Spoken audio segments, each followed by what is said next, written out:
ഒരുപാട് പേര് കഥ പറയാൻ വരാറുണ്ട്. നേരത്തെയും വരും, ഇപ്പോഴും ഒരുപാട് പേര് കഥ പറയാൻ വരാറുണ്ട്. ഈ പറഞ്ഞ പോലെ നേരത്തെയൊക്കെ ഈ പറഞ്ഞ കുറേ വർഷം ഒരു ഡയറക്ടറിൻ്റെ കീഴിൽ അസിസ്റ്റൻറ്റ് ഡയറക്ടറായിട്ട് നിന്നത് ഇങ്ങനെ കുറേ കാര്യം അവരിങ്ങനെ ഡയറക്ഷൻ പഠിച്ചതിന് ശേഷമൊക്കെ ആയിരിക്കും ഒരു തിരക്കഥ ഉണ്ടാക്കി ശരിക്കും ഒരു സിനിമ ഡയറക്റ്റ് ചെയ്യുക എന്നുള്ള മോഹമായിട്ട് വരുന്നത്. പക്ഷെ ഇന്നത് മാറി. ഇന്ന് ശരിക്കും പലരും കഥ പറയാൻ വരുമ്പോഴത്തേക്ക് ഒരാളുടെ കീഴിൽ പോലും അസിസ്റ്റ് ചെയ്തിട്ടുണ്ടാവില്ല, ഒരു ഇൻസ്റ്റിറ്റ്യൂട്ടിൽ പഠിച്ചിട്ടുണ്ടാവില്ല, ഒന്നുമില്ല. പക്ഷെ ഒരു സിനിമ എന്ന് പറയുന്ന ഒരു മനുഷ്യൻ്റെ അതാരാണോ അയാളുടെ മനസ്സിലുള്ളതാണ് അയാളുടെ സിനിമ എന്ന് പറയുന്നത്. ശരിക്കും നമുക്ക് ആരെയും കുറച്ച് കാണാനും പറ്റില്ല, ഒരു വ്യക്തിയെ നമുക്ക് അണ്ടർ എസ്റ്റിമേറ്റ് ചെയ്യാൻ പറ്റില്ല. ഏതൊരു വ്യക്തിയുടെ മനസ്സിലാണ് ഒരു നല്ല സിനിമ വരണമെന്ന് നമുക്ക് പറയാൻ പറ്റില്ല. ഞാൻ കേട്ടിട്ടുണ്ട് സത്യജിത് റേ ആരുടെയും കീഴിൽ അസിസ്റ്റ് ചെയ്തിട്ടുള്ള ഒരു വ്യക്തിയല്ല മണിരത്നം സാർ. അപ്പം അതുകൊണ്ട് തന്നെ നമ്മളുടെ മുന്നിൽ ഇത്രയും ലെജൻസ് ഇങ്ങനെ ഒരുപാട് പേര് പ്രൂവ് ചെയ്തിട്ടുള്ളവരുള്ളത് കൊണ്ട് തന്നെ നമുക്കൊന്നും എന്താ പറയുക, ഒരു മനുഷ്യനെ നമുക്ക് ഇതിങ്ങനെ ഇരിക്കും എന്നൊന്നും നമുക്ക് അടിവരയിട്ട് പറയാനൊന്നും പറ്റില്ല. അത് നല്ല സ്ക്രിപ്റ്റ് ആണോ അല്ലെങ്കിൽ അതേ കഥയിലൊരു കാമ്പോട് ഈ വ്യക്തി നന്നായിട്ട് സിനിമ ചെയ്യുമായിരിക്കും എന്നുള്ളൊരു കോൺഫിഡൻസ് ഉണ്ടെങ്കിൽ തീർച്ചയായിട്ടും നമുക്ക് ചെയ്യാം. ആ ഒരു ചോദ്യത്തിന് കൃത്യമായൊരു ഉത്തരം രണ്ട് രീതിയിൽ പറയേണ്ടി വരും. കാര്യം അതായത് എപ്പോഴും ചില സിനിമകളിൽ നായികയ്ക്ക് പ്രാധാന്യം ഉണ്ടായിട്ടുണ്ട്, ചില സിനിമകളിൽ ഉണ്ടായിട്ടില്ല. അത് ഇത്ര കാലഘട്ടത്തിനുള്ളിൽ എന്ന് പറയാൻ പറ്റില്ല. കഴിഞ്ഞ വർഷം ഇറങ്ങിയ സിനിമകളുടെ നായികയ്ക്ക് പ്രാധാന്യം ഉണ്ടാകേണ്ടടുത്ത് ഉണ്ടായിട്ടുണ്ട്, തീരെ ഇല്ലയെന്ന് നമുക്ക് പറയാൻ പറ്റില്ല. ഈ പറഞ്ഞ പോലെ ജലം എന്ന് പറയുന്ന സിനിമ വളരെയധികം ശക്തിയായിട്ടുള്ള ഒരു നായിക പ്രാധാന്യമുള്ള സിനിമ. ഇപ്പം ഞാനൊരു സിനിമ ചെയ്തുകൊണ്ടിരിക്കുന്നതും ശക്തമായ ഒരു സ്ത്രീ കഥാപാത്രം തന്നെയാണ് ചെയ്യുന്നത്. അപ്പോൾ എന്നോട് ഈ ചോദ്യം ചോദിച്ചാൽ ഒരിക്കലും എനിക്ക് ഇല്ല എന്ന് പറയാൻ പറ്റില്ല. അത്തരത്തിലുള്ള ശക്തമായ സ്ത്രീ കഥാപാത്രങ്ങൾ വർഷത്തിൽ 1-2 എങ്കിലും ഞാൻ ചെയ്യുന്നുണ്ട്. അത് എൻ്റെ തൃപ്തിക്ക്. കാര്യം ഞാനെന്ന് പറയുന്ന ആക്ടറിനെ എനിക്ക് തൃപ്തിപ്പെടുത്താൻ ഇത്തരത്തിലുള്ള സിനിമകൾ എനിക്ക് വളരെ സന്തോഷം തരുന്നതാണ്.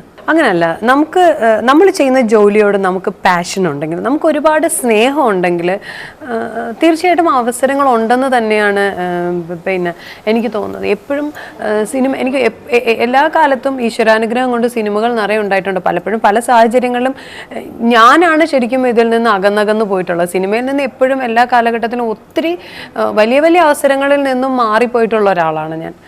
അതിന് പല പല കാരണങ്ങളുണ്ടായിരുന്നു. പക്ഷേ എന്നും അതൊരു പക്ഷേ എനിക്ക് സിനിമയോടുള്ളൊരു പാഷനാണോ എന്നറിയില്ല, ഞാൻ ആഗ്രഹിക്കുമ്പോഴൊക്കെ എനിക്ക് എന്നെ തൃപ്തിപ്പെടുത്താൻ പാകത്തിനുള്ള ഏതെങ്കിലുമൊക്കെ നല്ല സിനിമകൾ എനിക്ക് കിട്ടാറുണ്ട്. സിനിമകൾ ചെയ്യണം. എത്ര കാലം ഞാൻ സിനിമ ചെയ്താലായിരിക്കും എനിക്ക് അഭിനയത്തിനോടുള്ള എൻ്റെ കൊതി തീരാമെന്ന് എനിക്ക് പറയാൻ പറ്റില്ല. കാര്യം അത്രത്തോളം ആഗ്രഹമുണ്ട്. കാര്യം കുറേ ക്യാരക്ടേഴ്സ് ചെയ്തെങ്കിലും അതേ ക്യാരക്ടേഴ്സ് തന്നെ അതിനോട് റിസംബ്ലൻസ് ഉള്ള ക്യാരക്ടേഴ്സ് ഇപ്പോൾ ചെയ്താൽ പോലും എനിക്ക് തോന്നുന്നില്ല മടുക്കുന്നു. ഓരോ ദിവസം കഴിയുന്തോറും എനിക്ക് സിനിമയോടുള്ള പാഷൻ അത് കൂടി വരുന്നേ ഉള്ളൂ, അത് കുറയുന്നില്ല. പക്ഷെ ഞാൻ ഒരു സിനിമ ചെയ്തിട്ട് ഞാൻ കൃത്യമായ ഇടവേള എടുത്തിട്ടാണ് എപ്പോഴും സിനിമ ചെയ്തിട്ടുള്ളത്. ഞാൻ ഇത്രയും വന്നിട്ട് 10 വർഷത്തിൽ കൂടുതലാവുന്നു. പക്ഷെ ഞാൻ ചെയ്തേക്കുന്ന നമ്പർ ഓഫ് ഫിലിംസ് വളരെ കുറവാണ്. എനിക്ക് തോന്നുന്നു എൻ്റെ കാലയളവിൽ വന്നിട്ടുള്ള ആൾക്കാർ 100ന് മേളിലൊക്കെ ചെയ്തിട്ടുണ്ട്. 100 ചിത്രങ്ങളൊന്നും അല്ല ചെയ്തിട്ടുള്ളൂ. പക്ഷെ ഞാൻ വളരെ വിരലെണ്ണത് വളരെ കുറച്ച് ചിത്രങ്ങൾ മാത്രമേ ചെയ്തിട്ടുള്ളൂ. എങ്കിലും ഞാൻ വളരെ ഹാപ്പിയാണ്, ഞാൻ വളരെ തൃപ്തയാണ്. പലരും എൻ്റെ സുഹൃത്തുക്കൾ എൻ്റെ അടുത്ത് പറഞ്ഞു എനിക്ക് മടുത്തു, ഞാൻ നിർത്താൻ പോവുകയാണ്. പക്ഷെ എനിക്ക് അങ്ങനെ ഒരു തോന്നലില്ല. ഞാൻ തുടങ്ങാൻ പോവുകയാണെന്ന് മാത്രമാണ് എൻ്റെ മനസ്സിൽ എനിക്ക് ഓരോ പ്രാവശ്യവും എനിക്ക് സിനിമയെ പറ്റി എപ്പോഴും തോന്നാറുള്ളത്. അപ്പോൾ അതുകൊണ്ട് ഒരുപാട് സിനിമകൾ ചെയ്യണം. അത് കഴിഞ്ഞിട്ട് എന്താണെന്നുള്ളത് എനിക്കറിയില്ല. എൻ്റെ ഇഷ്ടവും എൻ്റെ പാഷനും എല്ലാം സിനിമയാണ്. ഡിഫറെൻറ്റ് ടൈപ്സ് ഓഫ് റോൾസ് ചെയ്തിട്ടുണ്ട്. മലയാളം, അതർ ലാംഗ്വേജ് എല്ലാം ചെയ്തിട്ടുണ്ട്. അതിൽ എനിക്ക് തോന്നുന്നു ഞാൻ ചെയ്തേക്കുന്ന ഒരു ക്യാരക്ടേഴ്സും തമ്മിൽ വലിയൊരു റിസംബ്ലൻസ് ഉണ്ടായിട്ടില്ല. ഇവൻ ചിലപ്പോൾ ഞാൻ നോക്കുമ്പോഴത്തേക്ക് ലുക്സിൽ പോലും ഭയങ്കര റിസംബ്ലൻസ് ഉണ്ടായിട്ടില്ല. അത് ചിലപ്പോൾ അതൊരു ഭാഗ്യമായിരിക്കാം കിട്ടിയത്.